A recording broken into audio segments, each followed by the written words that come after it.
Good evening. I'm John Porter.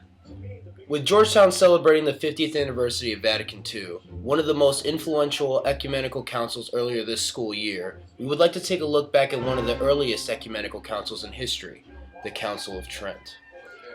The Council of Trent, considered to be one of the most influential councils, took place in Trento, Italy, over 3 sessions between the years 1545 and 1563. The council was triggered by the Protestant Reformation and was convoked by Pope Paul III. Let's start our look back at the Council of Trent with Stephen and a look at the major players. Because Pope Paul III convoked the Council of Trent, he can definitely be seen as one of the most important players.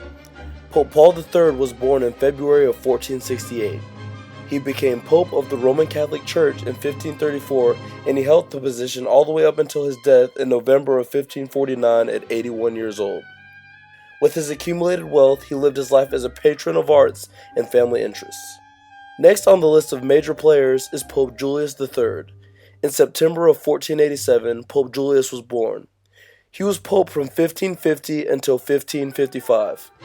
At the beginning of his newfound power, Julius had a strong desire to carefully bring reform to the Catholic Church.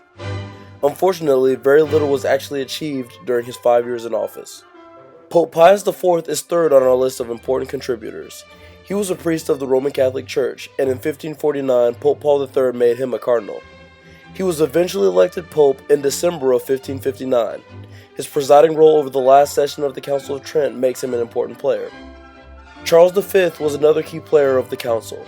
He was born in February of 1500 and was the eldest son of Philip the Handsome and Joanna the Mad. In 1519, Charles became Holy Roman Emperor and the Archduke of Austria. From then on, his empire extended across areas of Europe and into the Americas. With his high level of power, Charles V was a key promoter for the convocation of the Council of Trent. Next on our list of important players is Francis I. He was the great-great-grandson of previously mentioned King Charles V. Once he became an important figure, Francis I lobbied to convene a church council in which Catholic and Protestant rulers would each have equal vote. James Lainez is the sixth person that we have listed as an important player. He was born in 1512 and lived his life as both a Spanish Jesuit as well as a theologian. Lainez must have been held on a pedestal, as Pope Paul III sent him to Trent as his theologian. He arrived to the council in May of 1546, just months after it opened. The final person on our list of key players to the council is named Jerome Serapondo. He lived between 1493 and 1563, during which he became a cardinal of the church. He participated in the Council of Trent as a theologian and finally as a cardinal legate.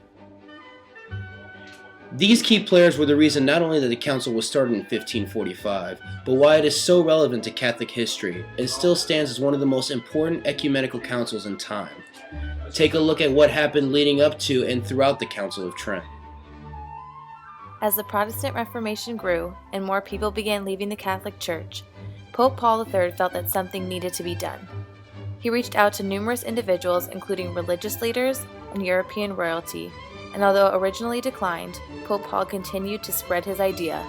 A general council meeting in 1537 with Martin Luther and his document outlining places where Lutherans were able and unable to compromise was a preliminary step in the start of the Council of Trent. The council took place in 3 periods over 18 years.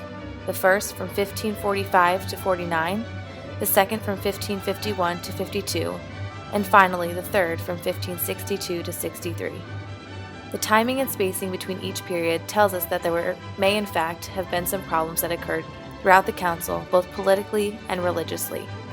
These problems occurred not only between Protestants and Catholics, but also with the unwillingness of some Catholic leaders to communicate. The council took place in both Trent, Italy, and Bologna. After being forced to Bologna due to the plague in 1547, the council hit its first roadblock and was on hold until the second period began in 1551. Pope Julius III opened the second period of the Council of Trent, but soon after was shut down after the election of Maurice, Elector of Saxony, a state in the Holy Roman Emperor. Soon after, Pope Paul IV was elected. He was known to be a very anti-Protestant man and refused to participate in the council, further halting its progress. It took 10 years for the final period to begin and was finally restarted by Pope Pius IV.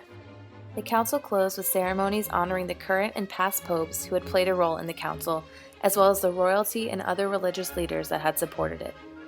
The goals of the council were to increase dialogue between Protestants and Catholics and define teachings of the Catholic Church.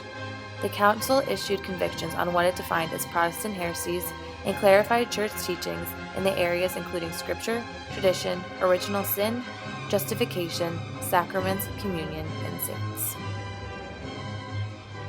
As you can see, the Council of Trent was a major event in the years following the Protestant Reformation, and in the history of Catholic ecumenism. Thanks for taking a look back at the Council of Trent with us. For my BBC, I'm John Porter. Good night.